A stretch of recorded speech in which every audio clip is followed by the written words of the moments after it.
we are going to study about the decimal representation of real numbers and how on the basis of their decimal representation they are classified into rational numbers and irrational numbers. Further, we are also going to look at the method to represent any real number on the number line. So without wasting any time, let's begin. So before we begin this lecture, let's give a recall to what we have studied so far. Now, what are real numbers? Real numbers are the numbers that can be represented on the number line. So all the numbers that can be represented on the number line are known as real numbers. There is further classification of real numbers, that is, either they can be rational numbers or they could be irrational numbers. So now what are rational numbers? We know that rational numbers are the numbers that can be expressed in the form of p by q, where p and q are integers and q is not equal to 0. And on the other hand, the numbers which cannot be represented in such a way as the rational numbers are known as irrational numbers. Now when we look at the decimal expansion or the decimal representation of rational numbers and the irrational numbers, the striking feature is the decimal representation of rational numbers can be either terminating or it could be either non-terminating recurring decimal. So when we look at the decimal representation, rational numbers could be terminating, that is they end after a fixed number of digits, or they can be non-terminating but recurring, while on the other hand irrational numbers are non-terminating and non-recurring. So they do not terminate and also they do not follow a fixed pattern, or they are not periodic. So irrational numbers are non-terminating, non-recurring numbers.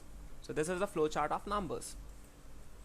So now let's see the decimal representation of some of the real numbers. So expansion of some real numbers. Let us take for example 7 by 3. Now 7 by 3 is a real number and it is also a rational number.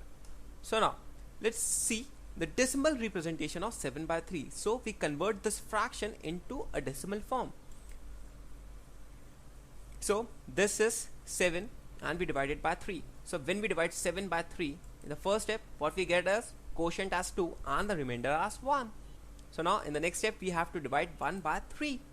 Now 1 is obviously smaller than 3. So what we do is we put a decimal sign over here and add a 0 over here. So what we have to do is now we have to divide 10 by 3. And what we get is quotient as 3 and the remainder as 1.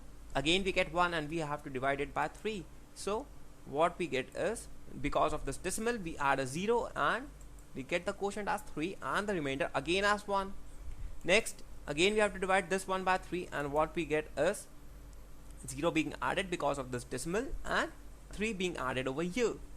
Thus again we get 1, again we divide this by 3, and when we again follow the same step we get the answer as 2.333333 and so on. So 7 by 3 could be written as equal to 2.333333 and so on.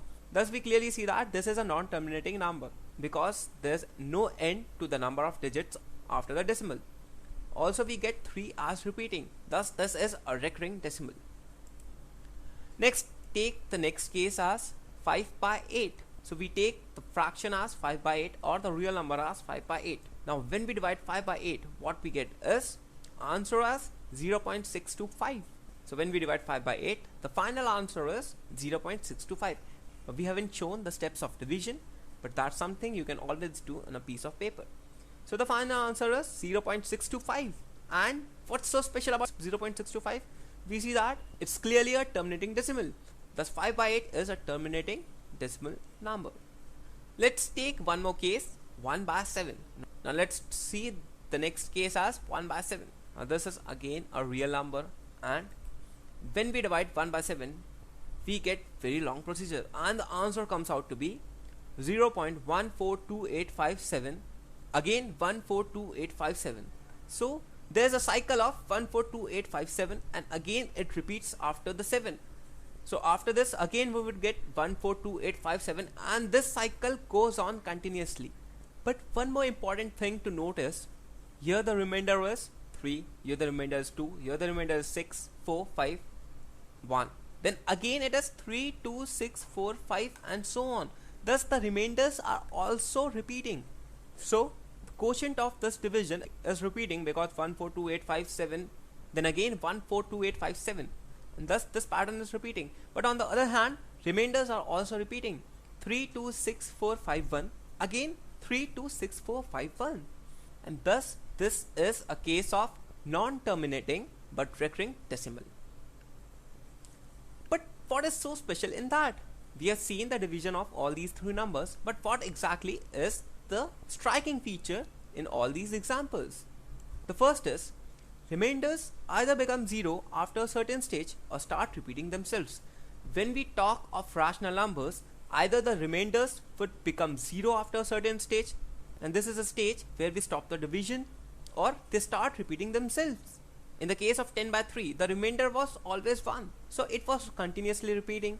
In the case of 5 by 8, the remainder was 0 because we got a terminating decimal.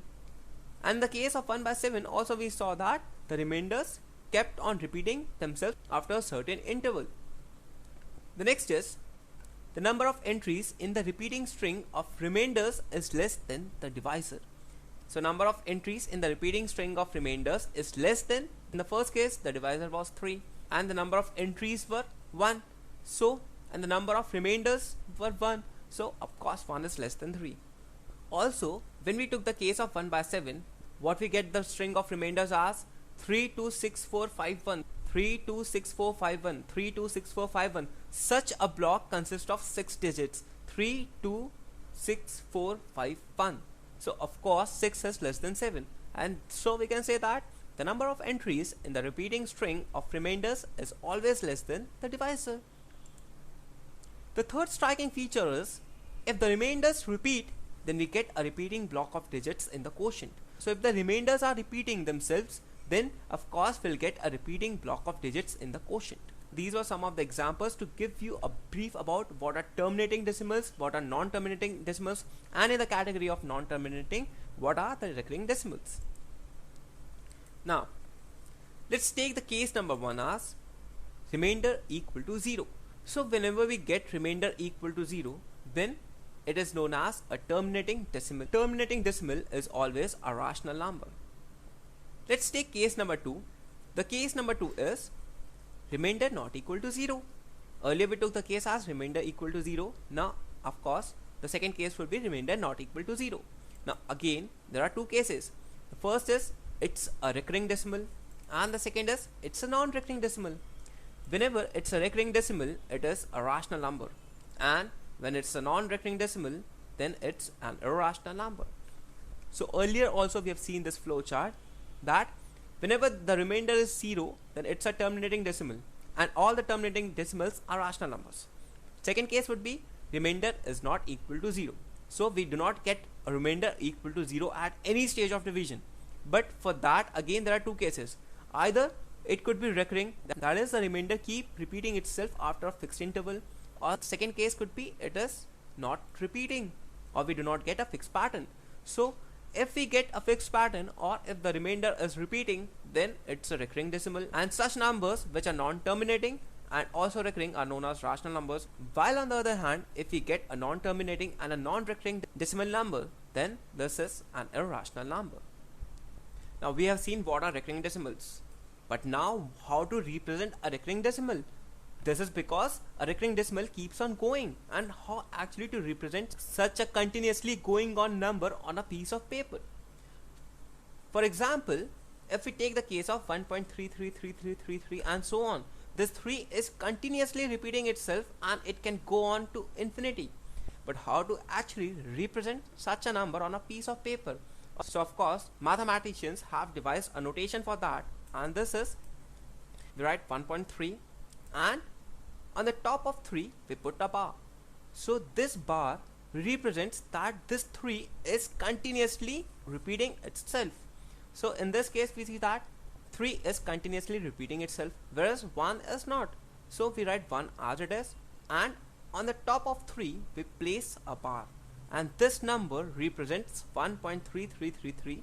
That is the number which is below the bar represents the number which is continuously going on. So this is a way of representing a recurring decimal. Let's see one more example.